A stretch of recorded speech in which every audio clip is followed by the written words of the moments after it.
All right, everybody, good morning. And what a wonder, that was great. I mean, good morning, good morning. My students don't do that. I mean, you got to take a class with me. This is great. I'm Anna Mari Kause, and I'm provost of this fine university. And I'm so honored and pleased to kick off what I'm sure is going to be a very exciting morning as we talk about our common interests and our common future.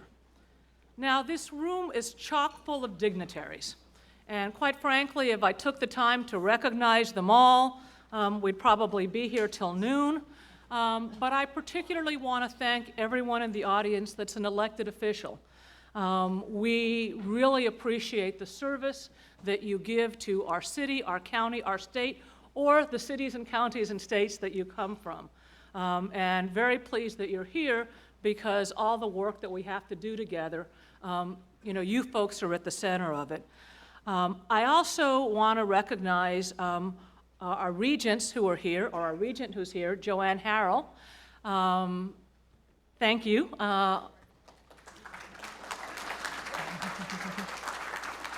Our regents, we really are very blessed at the university to have fabulous regents, and they really put in a lot of time and energy, uncompensated, keeping this great university on course. The University of Washington is proud to partner with our city, county, and regional leaders in this initiative. And I welcome our friends from the Global Cities Initiative back to our campus and city. And it seems to be that whenever you come here, we are at our best in terms of weather, et cetera, so you need to keep on coming back often. Seattle has always been a place of global crossings and global connections. The Native people called the place that later became Seattle's Pioneer Square, the Little Crossing Over Place. And in the more than 150 years since, the global connectivity of this region's people, its institutions, and its businesses have been key to making this place grow and thrive.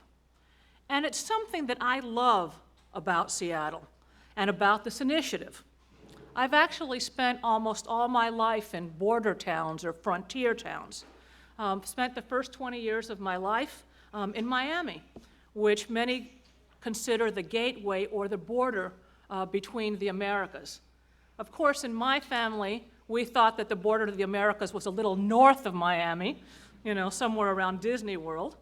And now I've spent about 3 decades here in Seattle, which is considered one of the gateways to Asia, almost on the border to Canada. And as Senator Ed Murray pointed out, as Mayor Ed Murray pointed out at a dinner that a number of us were at last night, Seattle is home to the most culturally diverse zip code in the country. And that's what happens when you are a crossing place, is you bring in diversity and it makes us stronger. These global connections have been critical also to the university's history, and they're crucial to our present and our future. Our excellence as a university comes from faculty and students from across this whole state, but also from across the globe. Our schools and our colleges place a strong emphasis on training global citizens who can engage thoughtfully and meaningfully in addressing some of the biggest future challenges. Through research, teaching, and engagement, the UW is an institution of global reach, and we could not do our job locally and statewide if we didn't have that global reach. These global connections have been a critical part of this university's history, and like I say, they're crucial to our present and future. One of the 10 traits of a globally fluent metro area, identified by the Brookings Global Cities Initiative, is a culture of knowledge and innovation. And this goes right to the heart of how we, the university, sees our academic mission, contributing to the broader goals of the city and region. More specifically, in today's global knowledge economy, university-centered neighborhoods are positioned to have an enormous economic and cultural impact. President Young and I believe that this neighborhood, the neighborhood we're in, Seattle's University District, or U District, has a huge amount of potential to do this. Broader global economic conditions and the lessons from other places point to an extraordinary set of regional advantages that we have for the U District, for Seattle and for King County, and for the state. Amongst them are a growing technology economy, an educated workforce, which we're very much a part of, and a strong desire on the part of workers and firms for vibrant, interesting, and sustainable communities. I remember when I came here, again, almost 30 years ago, and the U District was kind of a sleepy little place. And quite frankly, the university, we were here, we were in the U District, but we didn't really think about the university's boundaries and borders as including not just campus, but the entire district. But now we're working with the City of Seattle, King County, and our community partners in a planning effort that we hope we don't hope, it will revitalize the U District into what will become a true innovation district of startup enterprises, but also a place where the academic world of the university and of businesses, the arts, and nonprofit communities of Seattle can come together in new and exciting ways. To do this, we've had to think differently and creatively.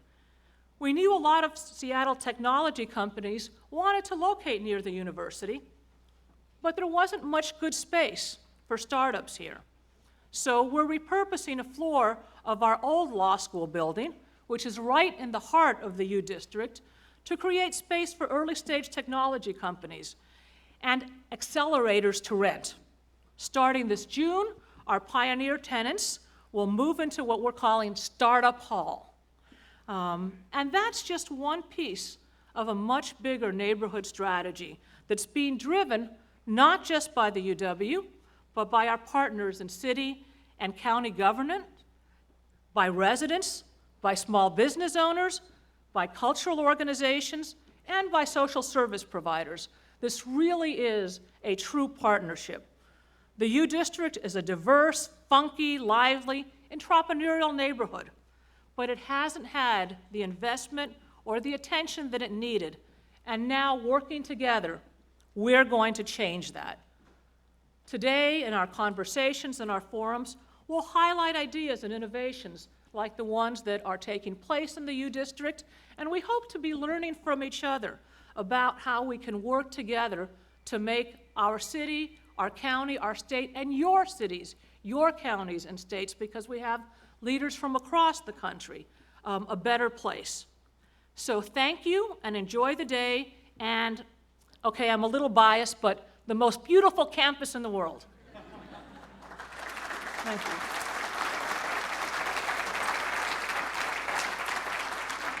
And so it's also my pleasure to introduce our next speaker, Phyllis Campbell, who's the chairman of Pacific Northwest for JPMorgan Chase and Company.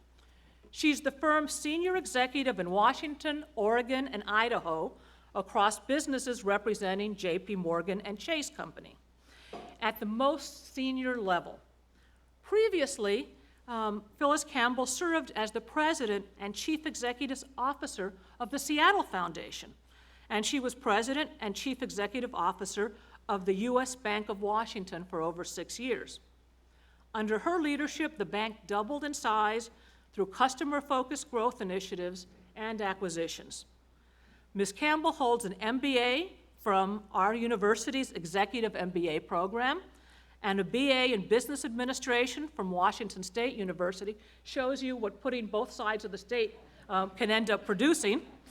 And she's okay, what else am I missing here? As well as a graduate of Stanford University's Executive Management program. And we don't hold that against you. Campbell also holds honorary doctorates from Whitworth University and Gonzaga University. Please welcome Phyllis Campbell.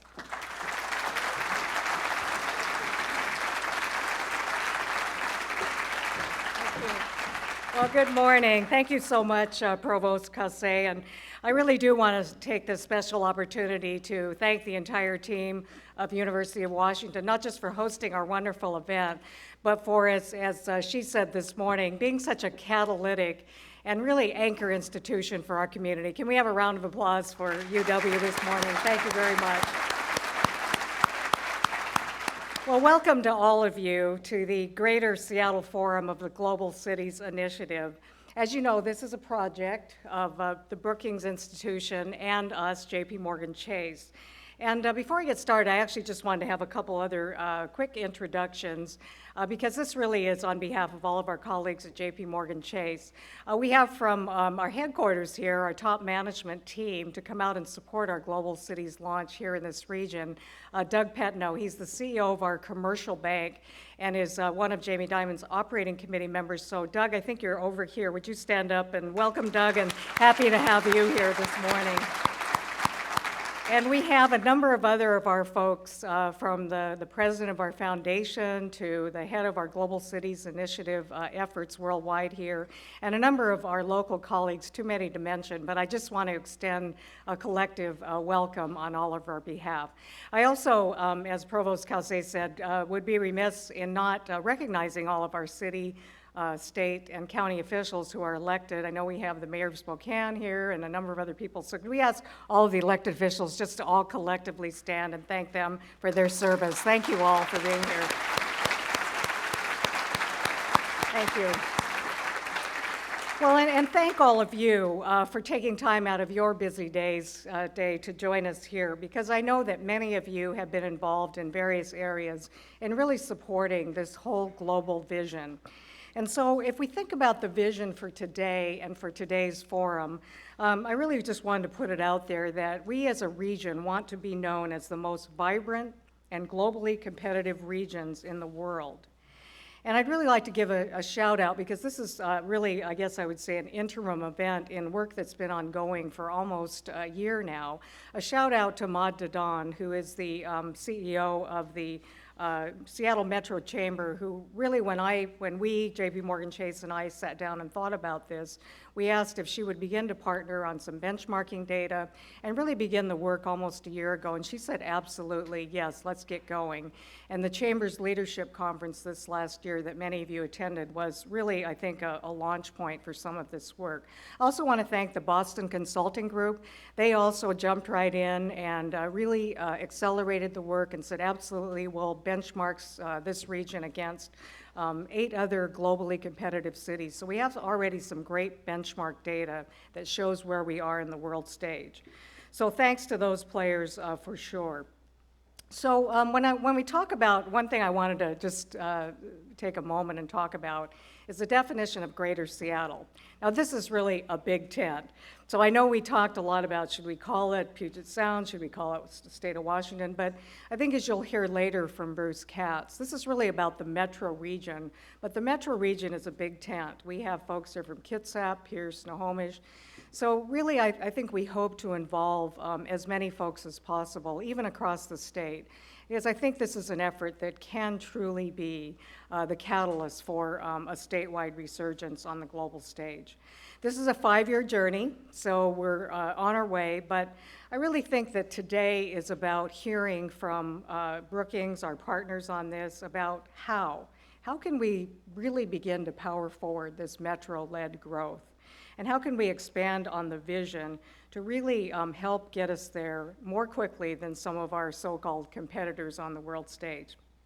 Well, several of you might be wondering, why did we at JPMorgan Chase, what's our interest and involvement with this, and especially locally?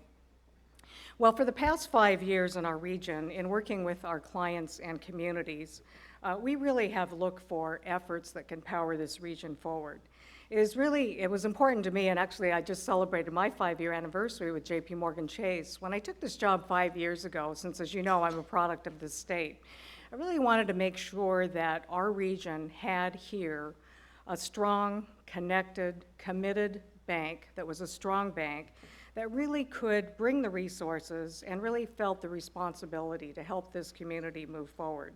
So I couldn't be more proud, really, of my colleagues that are here and beyond. and certainly our entire team globally, who have really decided that this would be a great effort, not just in this region, but in many, many cities across the world where we've launched. But we really have a belief that in order for our economies to be strong, we need to make sure that our businesses are strong, that our nonprofits are strong, that all sectors are really strong and work together. So I just wanted to let you know that that was one of the reasons that we committed to this major 5-year initiative. A couple of local proof points that I just wanted to spend a moment and give you of what I'm proud of that we've done here, because they're just really a couple of markers, I think, of the work that many of my colleagues have done here, is that we have really been well received by the community. So we've been known, I know, for our corporate banking throughout our history, but here we've really grown in our small to medium-sized business banking, led by Kurt Frazier, our market president here. And we're really proud of the fact that we've been able to partner with so many of you and beyond to really grow jobs, and grow jobs really with a global tool belt. So that's been something I'm proud of. Second proof point is just our philanthropy. Since my background most recently was philanthropy, it was really important to make sure that we as a corporate citizen really showcased our commitment to the community. And we've given $13 million in the state of Washington over the last couple of years to really great nonprofits to really, again, move this partnership forward, including the effort that we started with the Chamber last year here. But I also did want to mention something that's been on our minds as maybe a third proof point, but it was the right thing to do. The recent mudslide in our community affected us all. And I know we all stand with our neighbors and friends really who lost their lives and certainly their homes. So our colleagues, and again, I'm proud of how our team responded. Right away, the week it happened, our colleagues nationally and locally stepped in and said, we need to really do something. So we stepped up right away with two $50,000 grants to a couple of nonprofits here to really help in the relief and hopefully recovery efforts shortly. So, those are really just a couple of examples I can give you that make me proud to be a part of this great firm. And there's 3,000 of us, by the way, in the state of Washington that work for JPMorgan Chase. So we are all very committed to the success of this region, and these are just a couple of examples. So to really launch today, this event really is a checkpoint. It's a checkpoint to learn about some things that we can do from Brookings, who has some great ideas, and I'm really anxious to hear from Bruce Katz in a few minutes.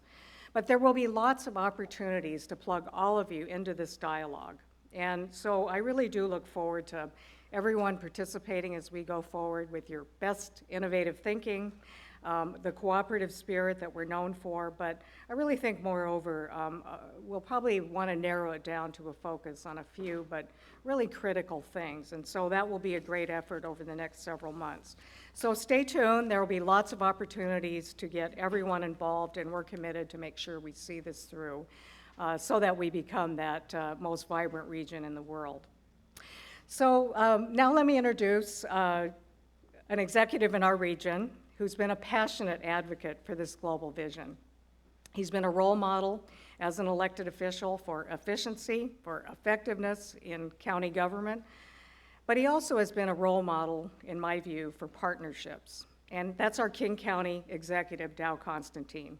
I'm not going to go through his bio, but I would say that he's truly a local guy, by the way.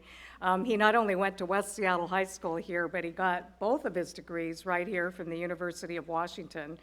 His graduate degrees are in law and urban planning. So he's truly a local person with a global vision. And I think we're very fortunate that he's dedicated his career to public service and to making a difference. So please welcome to the stage the Honorable Dow Constantine. Dow.